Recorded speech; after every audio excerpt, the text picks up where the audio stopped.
안녕하세요. 달빛 인생 TV입니다. 내 부모만 부모고 남의 부모는 남으로 여기는 이기적인 사람들의 끝은 언제나 비참합니다. 오늘 사연 속 예비 남편 역시 양가 부모님 여행 문제로 다투던 중 결혼하면 네 집에 얼마나 퍼주겠어 라며 먼저 파혼을 무기로 핏대를 세웠어요. 결혼 후에도 자기 부모님만 우선하겠다는 그 뻔뻔한 이기심에 질려 파혼을 결정한 이 사연은 넉 달 뒤 예상치 못한 장소에서 완벽한 역전을 맞이합니다. 아쉬울 것 없이 관계를 끊어낸 사연자 앞에서 파혼을 큰소리치던 그 남자가 어떻게 사연자의 발밑에서 오열하며 무릎을 꿇게 되었는지 그 통쾌한 전말을 들려드리겠습니다. 오늘의 사연 지금 시작합니다. 제 나이는 올해 32입니다. 평범한 직장인처럼 보이지만 사실 저는 아버지가 운영하시는 건실한 중소기업에서 기획팀장으로 일하고 있어요. 아버지가 젊은 시절부터 고생해서 일구신 회사라 겉으로 보기보다 업계에서는 꽤 자리를 잡은 탄탄한 곳입니다. 하지만 저는 어릴 때부터 부모님께 검소함을 가장 먼저 배웠어요. 비싼 명품 가방 하나 욕심내 본 적이 없고 차도 대학 졸업할 때 아버지가 사주신 오래된 소형차를 아직까지 고쳐가며 타고 다닙니다. 주변 사람들이 직업을 물어보면 굳이 회사 규모를 과시하거나 제 직함을 드러내고 싶지 않아서 편하게 둘러대곤 했습니다. 아버지가 하시는 작은 공장이 하나 있어서요. 거기 사무실에서 일 돕고 있어요. 그러면 대부분은 영세한 공장에서 격리 일을 도와주는 정도로 생각하더라고요. 저 역시 제 배경을 앞세워 불필요한 시선을 받고 싶지 않았기에 굳이 오해를 풀지 않았습니다. 전 약혼자였던 그 사람을 만난 건 지인의 소개를 통해서였어요. 저보다 2살 많은 34이었고 평범한 중견기업에서 대리로 일하는 사람이었습니다. 첫 만남부터 화려한 거칠애 없이 수수하고 깔끔한 모습이 참 마음에 들었어요. 남들 다 아는 허세가 전혀 없고 자기 분수에 맞게 살려고 노력하는 듬직한 태도에 끌렸습니다. 연애를 시작하고 몇 달쯤 지났을 때 동네 작은 카페에서 데이트를 하던 날이었어요. 그날도 그는 통신사 할인 카드를 꼼꼼하게 챙겨 커피를 주문하더니 제 맞은편에 앉아 씩 웃으며 휴대전화 화면을 내밀었습니다. 은행 어플 화면에는 매달 꼬박꼬박 적금을 부은 명세가 길게 찍혀 있었어요. 나 다음 달이면 이거 5년짜리 적금 만기야. 군대 다녀와서 취직하자마자 한 번도 안 빠지고 넣었어. 화면 속에는 꽤 큰 금액이 모여 있었습니다. 스스로가 무척 자랑스러운 듯 어깨를 으쓱하며 그가 말을 이었어요. 연애할 때 데이트 비용 아낀다고 섭섭해하지 마. 나중에 우리 결혼해서 전셋집이라도 내 손으로 구할 때 다 보태려고 악착같이 모으는 중이니까. 난 허튼데 돈 쓰는 거 제일 싫어해. 그 말을 듣는데 마음이 참 든든했습니다. 자기 힘으로 집을 마련하겠다며 데이트 비용까지 아껴가며 저축하는 성실함이 멋져 보였어요. 아버지가 일궈놓으신 회사를 물려받을 준비를 하면서 제 배경이나 재산이 아니라 온전히 저라는 사람과 미래를 그려갈 수 있는 남자를 원했기 때문입니다. 그의 짠돌이 기질은 그저 가정을 위해 헌신하는 책임감으로 보였고 저는 그 굳건한 성실함에 반해 결혼을 약속했습니다. 하지만 본격적으로 식장을 잡고 결혼 준비를 시작하면서 그가 말하던 절약의 기준이 제 상식과는 아주 다르다는 것을 조금씩 깨닫게 되었습니다. 주말을 맞아 신혼집 매물을 알아보기 위해 제 차 조수석에 그를 태우고 부동산을 돌아다니던 날이었습니다. 그는 하루 종일 자기 본가 근처의 아파트 단지만 검색해서 보여주었어요. 심지어 그중 하나는 예비시댁에서 걸어서 10분도 안 걸리는 거리였습니다. 여기가 딱 좋아. 연식은 좀 오래됐어도 우리 예산에 맞고 무엇보다 우리 본가랑 가깝잖아. 나중에 엄마가 반찬 갖다 주시기도 편하고 우리가 자주 들여다보기도 좋고 제 친정집에서는 차로 꼬박 1시간 반을 달려야 하는 거리였습니다. 저는 운전대를 잡은 손에 힘을 주며 조심스럽게 물었어요. 거긴 우리 친정하고 너무 먼 거 아니야?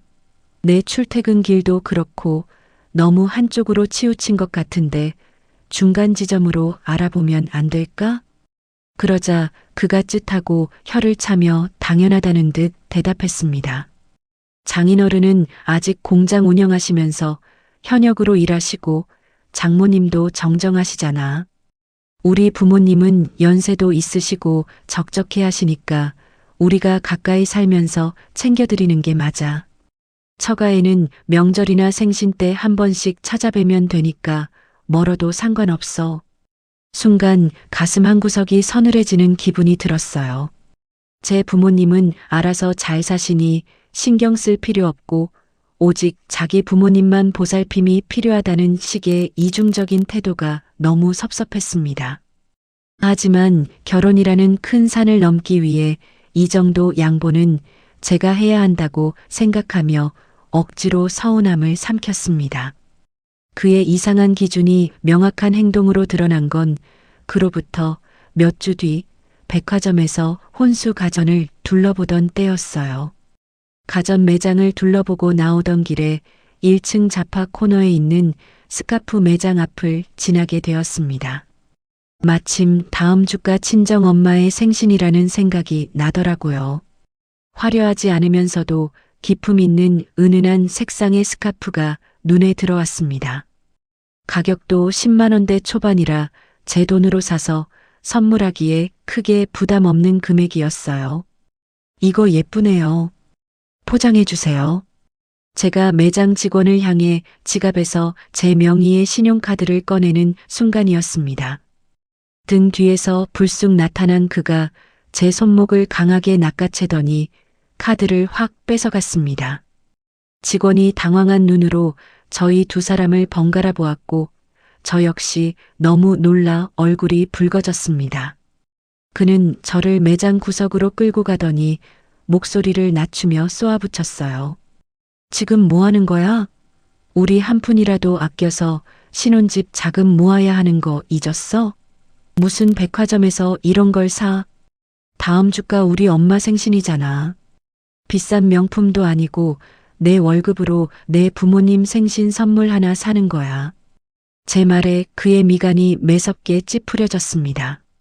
그는 뺏어간 카드를 제 손에 쥐어주며 정색했습니다.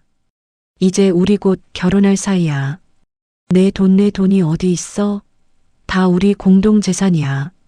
앞으로는 돈 쓸 일 있으면 무조건 나한테 먼저 상의하고 허락받아. 처가에 이렇게 생각 없이 돈 쓰는 거, 나 절대 용납 못해. 그 순간 저는 머리를 한 대 얻어맞은 것처럼 멍해졌습니다. 내 돈으로 내 부모님 생신 선물을 사는데 예비 남편의 허락을 받아야 한다는 논리도 황당했지만 마치 처가의 돈을 빼돌리기라도 하는 것처럼 취급하는 태도에 가슴이 철렁 내려앉았습니다.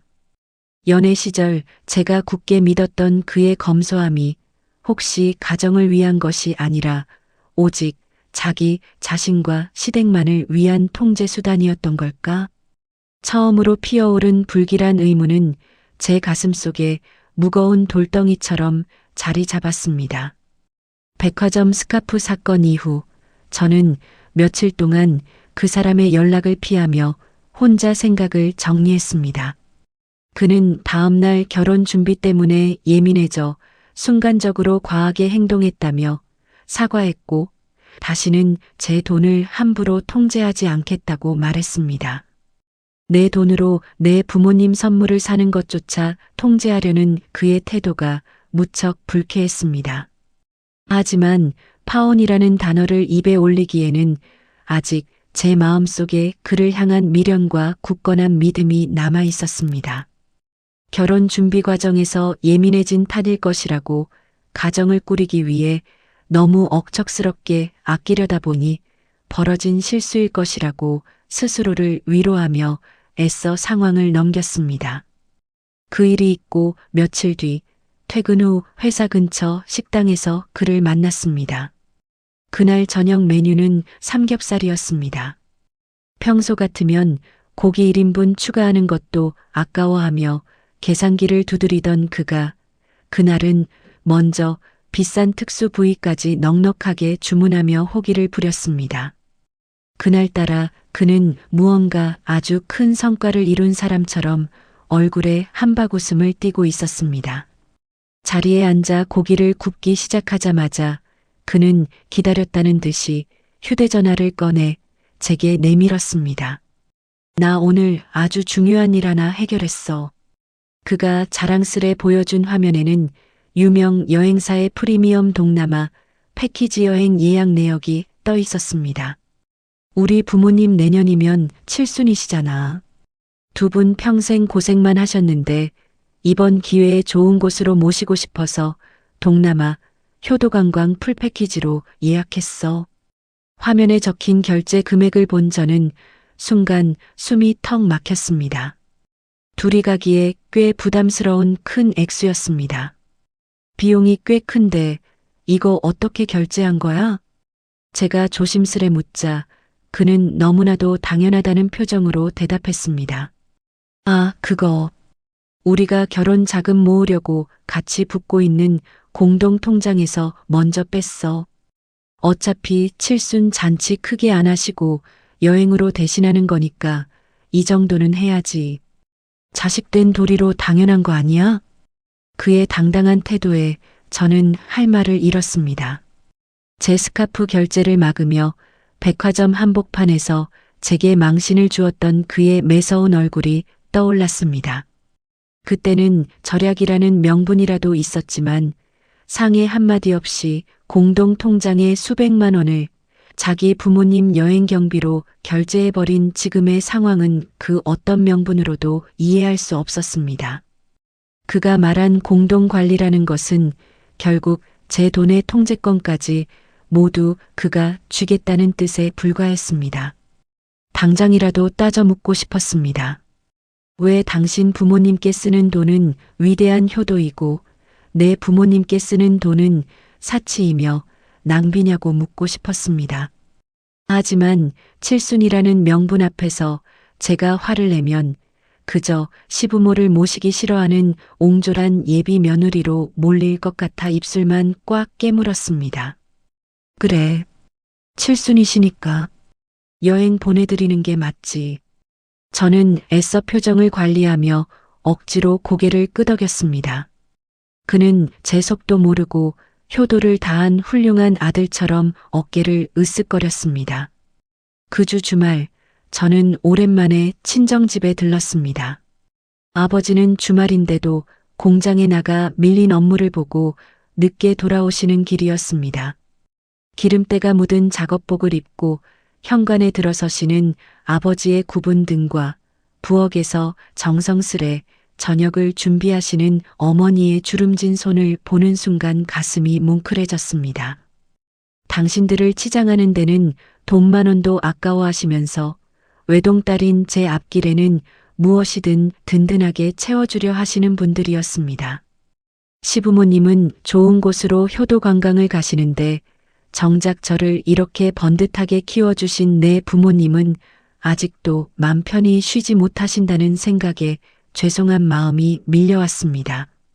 저녁 식사를 하던 중 저는 수저를 내려놓고 부모님께 조심스럽게 말을 꺼냈습니다.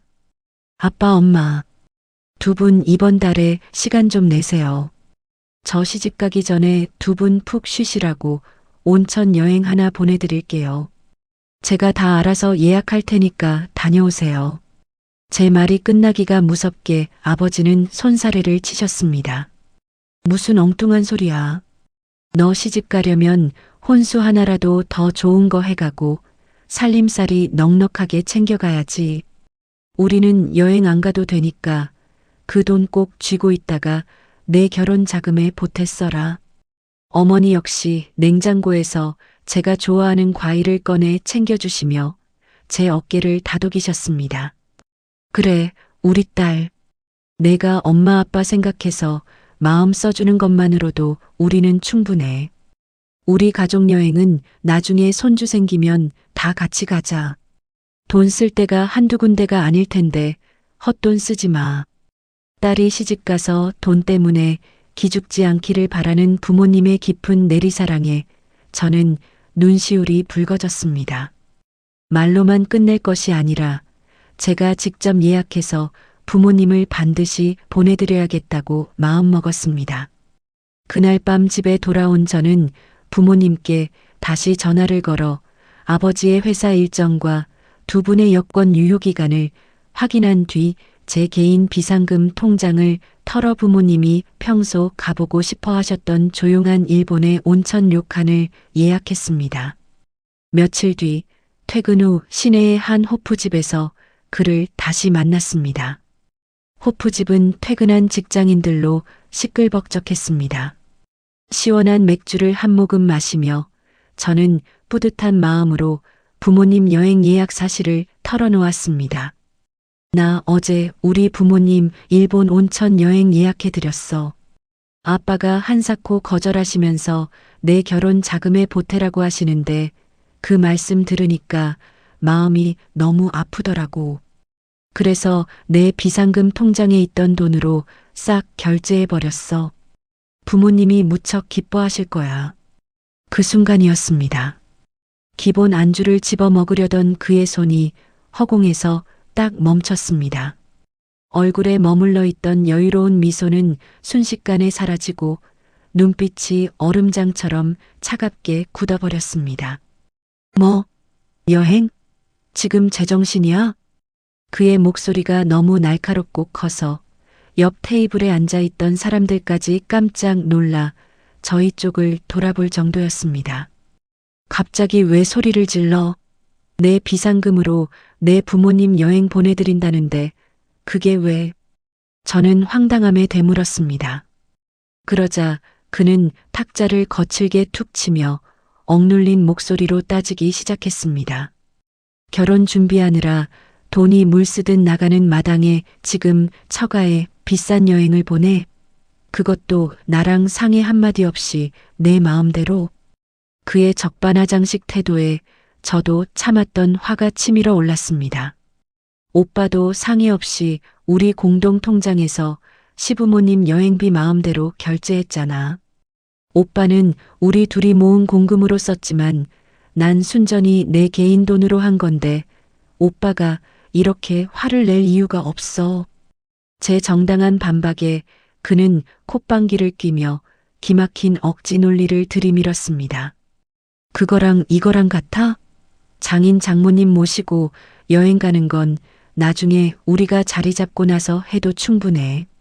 우리 부모님은 칠순이시고 장인 장모님은 그냥 훌쩍 놀러 가시는 거잖아. 그리고 이제 우리 곧 부부인데 내 개인 돈이 어딨어?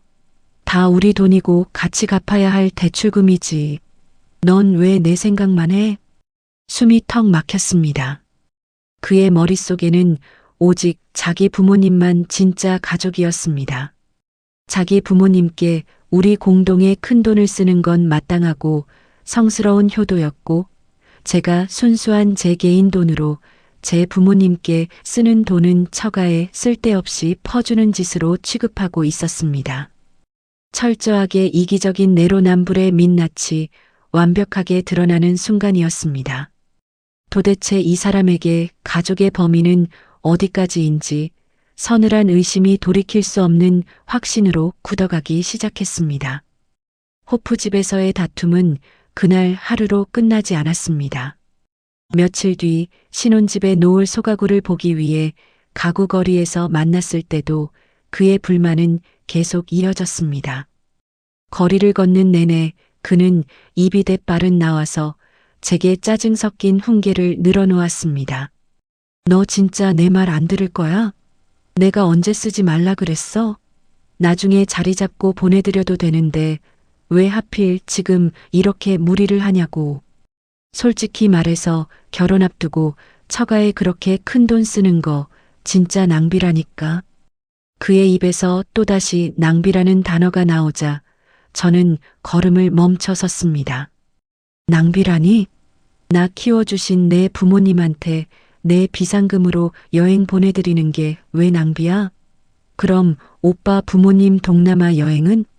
제 반문에 그는 억울하다는 듯이 한숨을 푹 내쉬었습니다. 마치 말귀를 못 알아듣는 어린아이를 가르치려는 듯한 거만한 표정이었습니다. 아, 진짜 사람 피곤하게 만드네. 우리가 남이야? 이제 곧 부부잖아. 앞으로 받을 신혼집 대출도 줄여야 할 판인데 내가 그렇게 자꾸 친정에 돈을 빼돌리면 어떡해? 솔직히 옛말 틀린 거 하나 없어. 여자는 결혼하면 출가 외인이야. 이제 넌 우리 집사람이 될 텐데 틈만 나면 친정에 돈 보내고 마음 쓰는 거 우리 부모님 아시면 얼마나 섭섭해 하시겠어. 출가 외인. 그 네 글자를 듣는 순간 저는 제 귀를 의심했습니다. 지금이 조선시대도 아니고 다 큰 성인 남녀가 각자의 직업을 가지고 동등하게 결합하는 결혼에서 어떻게 저런 낡아빠진 단어가 튀어나올 수 있는지 기가 막혔습니다. 지금 출가 외인이라고 했어? 오빠 집 여행은 자식된 도리로 마땅히 해야 할 거룩한 효도고 우리 부모님 여행은 출가 외인이 친정에 돈 빼돌리는 짓이야? 도대체 나랑 결혼을 하겠다는 거야? 아니면 노예를 하나 드리겠다는 거야? 제가 정색하고 따지자 그는 주변 사람들의 시선을 의식한 듯 목소리를 낮추며 신경질적으로 대답했습니다. 말을 왜 그렇게 극단적으로 해? 내 말은 이제 곧 결혼할 사이니까 우리 가정, 우리 부모님을 먼저 생각하라는 뜻이잖아. 아, 됐어. 말이 안 통하네. 그는 더 이상 대화하기 싫다는 듯 획 돌아서서 혼자 앞서 걸어가 버렸습니다. 그의 뒷모습을 보며 저는 그 자리에 우두커니 서 있었습니다. 이 사람과 평생을 함께할 수 있을지 심각한 회의감이 몰려왔습니다. 가치관 차이라는 말로 포장하기에는 그의 내면에 깊게 뿌리박힌 가부장적 이기주의가 너무나도 끔찍했습니다. 우리 사이에 놓인 결혼이라는 제도가 과연 행복을 위한 것일지 뼈저리게 고민하게 되는 순간이었습니다. 그리고 며칠 뒤 그와의 좁혀지지 않는 가족 갈등은 최악의 형태로 폭발했습니다. 오전 내내 아버지 공장의 하반기 기획안을 검토하느라 정신없이 바쁘게 일하고 있을 때였습니다. 책상 위에 엎어둔 휴대전화가 짧게 울렸습니다. 화면을 보니 그 사람이었습니다. 며칠 동안 연락 한 번 없다가 갑자기 걸려온 전화에 저는 조용히 사무실 밖 복도로 나갔습니다. 여보세요. 전화를 받자마자 인사는커녕 그의 날 선 목소리가 귓전을 때렸습니다. 여행 취소했어? 그의 첫마디에 저는 헛웃음이 났습니다. 며칠 동안 혼자 생각한 결론이 고작 그것이었나 싶어 기가 찼습니다. 아니, 취소 안 한다고 분명히 말했잖아. 제 단호한 대답에 전화기 너머로 그가 거칠게 숨을 내쉬는 소리가 들렸습니다. 아, 너 진짜 고집불통이구나. 내가 분명히 말했지? 신혼집 자금 모으고 미래 준비하는 게 먼저라고. 내가 이렇게 내 마음대로만 행동하고 가장이 될 내 말을 귓등으로도 안 들으면 나 너랑 평생 못 살아. 그는 잠시 뜸을 들이더니 아주 오만하고 위압적인 목소리로 최후 통첩을 날렸습니다. 당장 여행 취소해. 내 부모님한테 사정이 생겨서 못 간다고 말씀드려. 안 그러면 나 이 결혼 원점에서 다시 생각할 거니까. 내가 알아서 선택해. 뚜. 그는 제 대답을 듣지도 않고 일방적으로 전화를 끊어버렸습니다. 끊어진 휴대전화 화면을 내려다보는 제 머릿속은 오히려 차갑게 식어갔습니다. 그는 파혼을 무기로 저를 협박하고 있었습니다. 제가 나이 32에 결혼을 앞두고 파혼당하는 것을 두려워할 것이라 착각하고 식장 예약금과 신혼집 등 지금까지 들어간 매몰 비용 때문에 결국 자기가 원하는 대로 굽히고 들어올 것이라 확신한 겁니다. 하지만 그는 사람을 단단히 잘못 봤습니다. 전화를 끊고 복도 창밖을 내다보며 저는 연애 시절 그를 좋게 포장하며 믿어왔던 제 자신을 질책했습니다. 그리고 동시에 마음속에 남아있던 마지막 미련마저 깨끗하게 제가 되어 흩어지는 것을 느꼈습니다. 바닥을 드러낸 사람에게 분노할 가치조차 느껴지지 않는 서늘한 냉정함이 찾아왔습니다. 저는 곧바로 그에게 짧은 메시지를 보냈습니다. 이번 주말에 신혼집 인테리어 상담은 취소할게. 그 앞 카페에서 봐. 얼굴 보고 얘기하자. 주말 오후 저는 약속한 카페에 먼저 도착해 따뜻한 차를 한 잔 시켜놓고 앉아 있었습니다.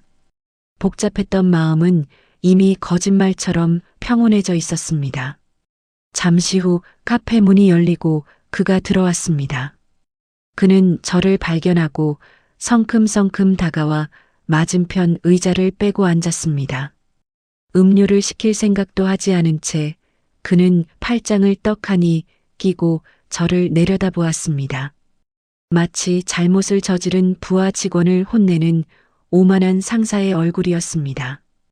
그는 제가 눈물이라도 글썽이며 매달릴 줄 알았는지 입가에 여유로운 미소까지 띄고 있었습니다. 그래, 생각은 좀 해봤어? 고집 그만 부리고 여행은 취소했지?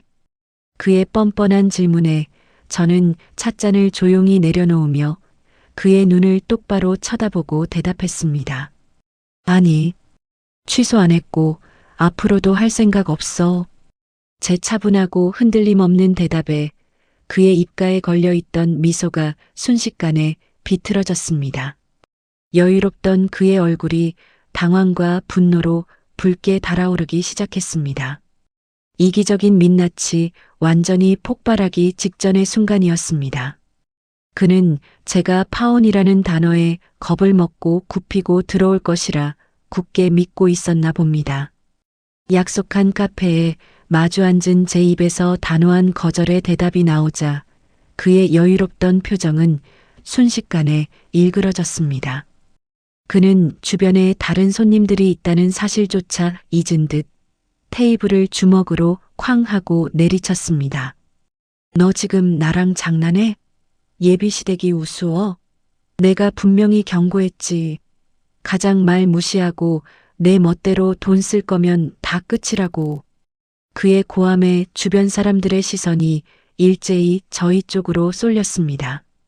하지만 저는 조금도 부끄럽거나 당황스럽지 않았습니다. 오히려 그가 스스로 얕은 바닥을 적나라하게 드러내는 모습이 우스울 뿐이었습니다. 끝내자고 먼저 협박한 건 오빠야. 나도 내 부모님 무시하고 도둑 취급하는 남자랑 평생 살 생각 없어. 여행은 무조건 보내드릴 거야. 제 차가운 반응에 그는 분노를 이기지 못하고 씩씩거리며 최악의 막말을 쏟아냈습니다. 결혼하면 처가에 얼마나 퍼주겠어. 지금도 지 비상금 털어서 친정에 큰돈 쓰는 여잔데 나중에 내 돈까지 빼돌려서 처가에 갖다 바치지 않는다는 보장 있어? 나 이런 꼴 절대 못 봐. 이따위 마인드면 당장 파혼해. 파혼? 그 단어가 그의 입에서 다시 한번 명확하게 튀어나오는 순간 제 마음속에 남아있던 한 줌의 미련마저 완벽하게 제가 되어 사라졌습니다. 슬프거나 억울해서 눈물이 나기는커녕 오히려 10년 묵은 체증이 쑥 내려가는 것처럼 머리가 맑아졌습니다. 퍼준다는 그 천박한 단어가 저를 완전히 각성시켰습니다. 그래, 파혼하자. 내 바닥 보여줘서 고맙다. 저는 가방에서 휴대전화를 꺼내 계산기 어플을 켰습니다. 그는 제가 펑펑 울며 매달릴 줄 알았는지 제 몸이 건조하고 즉각적인 수용에 몹시 당황한 기색이 역력했습니다. 너 지금 진심이야? 홧김에 하는 소리 아니지? 홧김? 내가 장난하는 걸로 보여. 웨딩홀 취소 위약금은 정확히 반반씩 부담하고 예물로 받은 건 내일 당장 퀵으로 내 회사로 보낼게. 스튜디오랑 드레스 가봉 예약한 것도 내가 내일 아침에 다 취소할 테니까 위약금 청구서 보내면 절반씩 입금해. 그는 눈을 동그랗게 뜨고 입만 뻐끔거렸습니다. 방금 전까지 기세등등하게 파혼을 무기 삼아 소리치던 남자의 모습은 온데간데 없었습니다. 야, 너 진짜 이렇게까지 한다고? 우리 부모님 예단은? 청첩장 다 찍어놨는데 우리 집 어른들 체면은 어떡하고? 저는 자리에서 천천히 일어났습니다. 그리고 그를 서늘하게 내려다보며 쏘아붙였습니다. 그건 내가 알아서 수습해. 내 알 바 아니니까. 그리고 다시는 내 인생에 연락하지 마. 저는 뒤도 돌아보지 않고 카페를 빠져나왔습니다. 등 뒤에서 그가 다급하게 제 이름을 부르는 소리가 들렸지만 발걸음을 멈추지 않았습니다. 이기적이고 찌질한 남자와 더 이상 같은 공간의 공기를 마시는 것조차 불쾌했습니다. 그렇게 그 사람과 완벽하게 남이 된 지 넉 달이라는 시간이 흘렀습니다.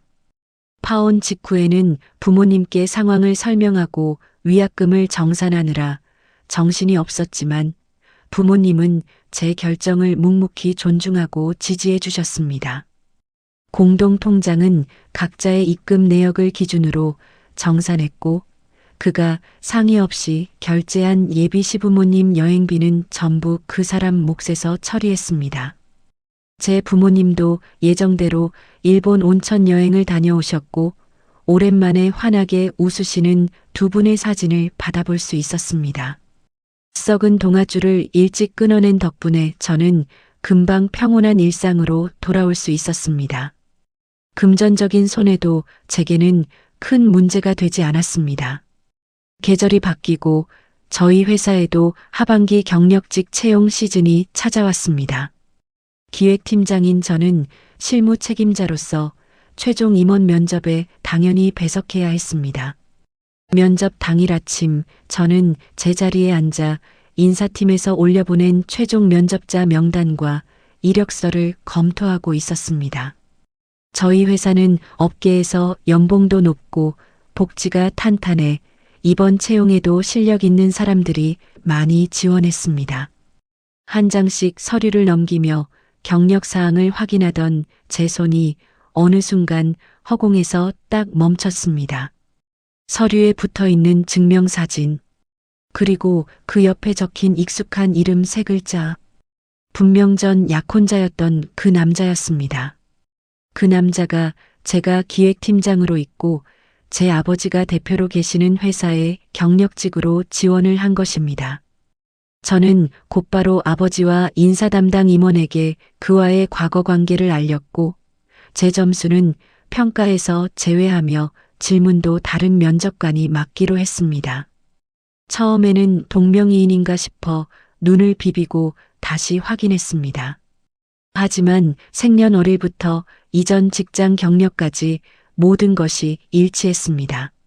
순간 어이없는 실소가 터져나왔습니다. 저희 회사는 공장 현장에서 사용하는 상호와 채용 공고에 올라가는 법인명이 달랐고 홈페이지에도 대표이사 사진이 공개되어 있지 않았습니다. 저는 연애 초기에 아버지가 운영하는 공장에서 일한다고만 말했는데 그는 회사 이름이나 제 직책을 제대로 물어본 적조차 없었습니다. 그래서 그 작은 공장이 자기가 이직을 간절히 원하던 이 탄탄한 우량 중소기업일 것이라고는 꿈에도 생각하지 못했을 겁니다. 처가에 조금의 관심도 없었던 그의 얄팍한 오만함이 결국 가장 중요한 순간에 스스로 제 발등을 찍은 격이었습니다. 세상 참 좁네. 저는 차가운 미소를 지으며 면접 채점표를 챙겨 들었습니다. 평소 입던 단정한 정장 재킷의 단추를 채우고 임원 면접장이 있는 대회의실로 향했습니다. 제 손에는 그의 이력서가 빳빳하게 들려 있었습니다. 과연 그 남자가 면접장 문을 열고 들어와 중앙 자리에 앉아 있는 저를 보았을 때 어떤 표정을 지을진 똑똑히 지켜볼 생각이었습니다. 대회의실 안은 무거운 긴장감이 감돌고 있었습니다. 중앙에는 대표이사인 아버지가 앉으셨고 그 양옆으로 저와 인사 담당 임원이 자리를 잡았습니다. 제 자리 앞에는 기획팀장이라는 명패가 반듯하게 놓여 있었습니다. 곧이어 인사팀 직원의 안내를 받으며 3명의 최종 면접 지원자가 문을 열고 들어왔습니다. 가장 마지막으로 들어온 사람은 바로 전 약혼자, 그 사람이었습니다.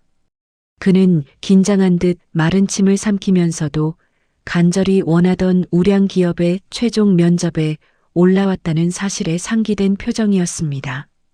정중하게 허리를 굽혀 인사한 뒤 의자에 앉은 그는 면접관들과 눈을 맞추기 위해 천천히 고개를 들었습니다.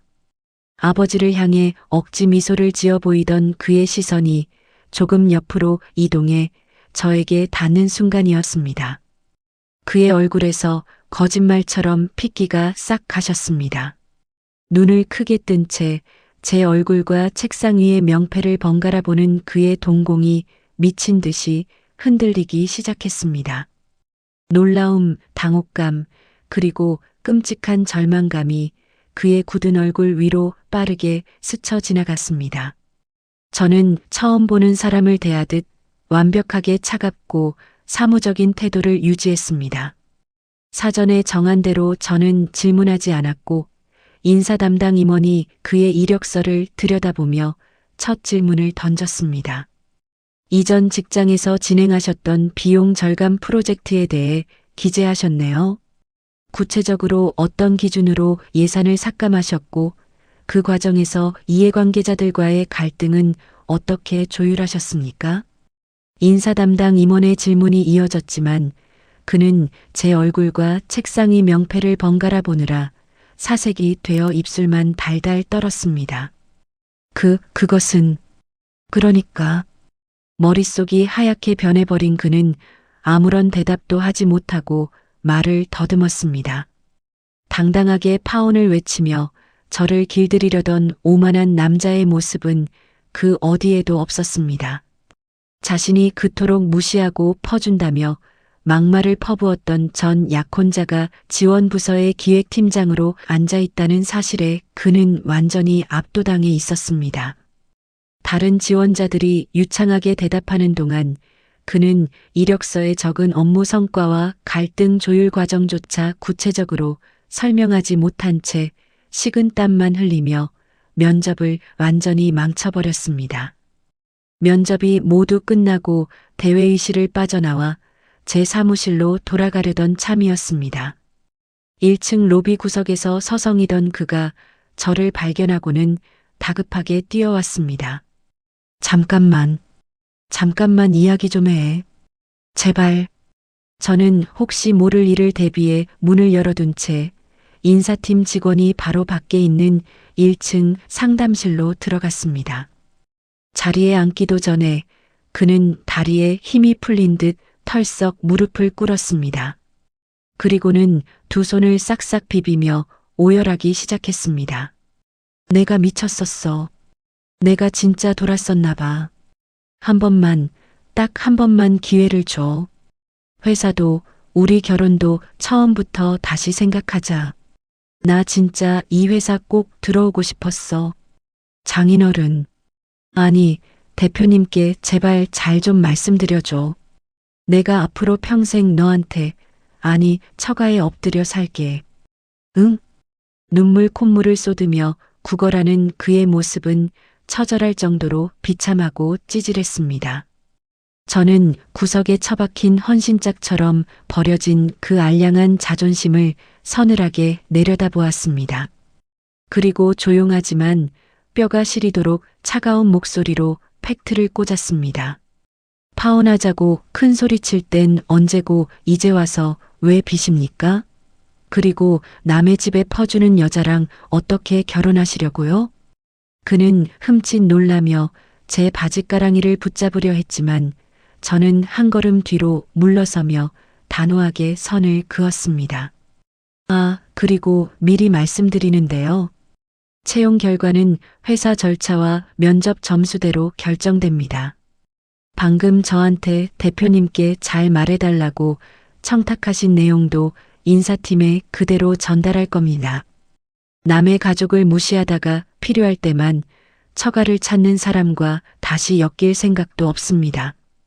저는 그 말을 끝으로 회의실 문을 열고 미련 없이 밖으로 나왔습니다. 등 뒤에서 짐승처럼 울부짖는 소리가 들렸지만 제 발걸음은 그 어느 때보다 가볍고 경쾌했습니다. 그날 저녁 저는 홀가분한 마음으로 일찍 퇴근해 부모님과 함께 식탁에 마주 앉았습니다. 어머니가 정성껏 차려주신 따뜻한 저녁을 먹으며 저는 오랜만에 소리내어 크게 웃었습니다. 며칠 뒤 그는 면접 평가 결과에 따라 공식 불합격 통보를 받았습니다. 공통 질문에도 제대로 답하지 못했고 다른 지원자들보다 실무 평가 점수가 낮았으니 당연한 결과였습니다. 공통 지인을 통해 들으니 그는 당분간 이직 준비를 접고 다니던 회사에 그대로 남았다고 합니다. 간절히 원하던 좋은 직장에 들어갈 기회를 놓치고 자신의 얄팍한 체면도 구긴 채 지내고 있을 그를 생각하면 그저 실소가 나옵니다. 저는 그 썩은 동아줄을 끊어낸 덕분에 가부장적인 통제와 억압에서 완벽하게 벗어났습니다. 제 돈으로 당당하게 부모님께 효도하고 저를 위해 온전히 시간과 돈을 쓰는 이 평화로운 일상이 얼마나 소중한지 매일 깨닫고 있습니다. 썩은 이를 뽑아낸 자리는 처음 며칠 동안 시렸지만 지금은 그 어느 때보다 건강하고 단단하게 제 삶을 다져나가고 있습니다. 시청자 여러분, 제 이야기는 여기까지입니다. 결혼이라는 큰 일을 앞두고 파혼을 결정하는 것은 분명 쉽지 않은 선택이었습니다. 하지만 가족을 대하는 태도에서 밑바닥을 보여준 사람과 평생을 함께했다면 제 인생은 서서히 말라 죽어가는 끔찍한 지옥이 되었을 것입니다. 비슷한 고민을 하고 계신 분들이 있다면 상대방이 내 부모와 내 가족을 어떻게 대하는지 꼭 냉정하게 살펴보시라고 말씀드리고 싶습니다. 나를 존중하지 않고 내 가족을 함부로 대하는 사람에게는 일말의 여지도 주지 마세요. 끊어내야 할 인연을 억지로 이어가는 것만큼 자신을 학대하는 일은 없습니다. 저는 지금 부모님과 함께 평안하고 행복한 하루하루를 보내고 있습니다. 일에도 더 집중하며 저만의 든든한 커리어를 쌓아가고 있어요. 지난 아픈 경험은 저를 더 단단하게 만들어준 인생의 예방주사였다고 생각합니다. 제 사연을 들어주셔서 감사합니다. 여러분도 항상 자신을 가장 귀하게 여기고 존중받는 따뜻한 관계 속에서 행복하시기를 진심으로 바랍니다. 평온한 하루 보내세요.